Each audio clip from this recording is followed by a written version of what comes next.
Push press dumbbells. By incorporating the dumbbell push press into your workout routine, you'll build strength and power in your shoulders, arms and legs. Here's how it works. Ideally, you'll be using a set of dumbbells that are too heavy for you to strict press for the specified number of repetitions. Pick up a dumbbell in each hand and lift it to your shoulders with a neutral grip, palms facing inwards towards your head. Bring your elbows in front of the body. The upper arms are roughly at a 45-degree angle away from the torso. The hands are slightly forward of the shoulders and the weight is resting on top of the shoulders. Stand with your feet shoulder width apart and the toes turned out 10 to 15 degrees. Set a posterior pelvic tilt, a PPT, by contracting your glutes and tucking your tailbone between your legs. The push press starts with the dip. Keep your torso upright and your feet flat on the floor as you bend your knees slightly. The goal is to keep the torso upright here as you want the upward force of the drive phase to push the dumbbells up. If you lean the torso forward, this isn't as effective. One way to practice this is to stand with your back against a wall. Set your PPT and push your lower back flat against the wall. Then bend your knees to perform the dip while keeping the back of your head and your back pressed against the wall. During the dip, the knees must track in line with the middle toes, the same as doing a squat. You want to contract your glutes to abduct the hips and make sure the knees do not collapse inwards during the dip and the drive phase.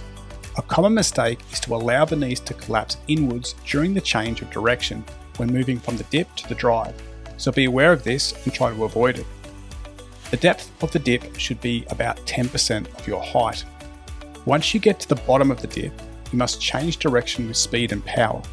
Focus on driving the knees back quickly as you push up with the legs to transfer force into the dumbbells that are resting on your shoulders.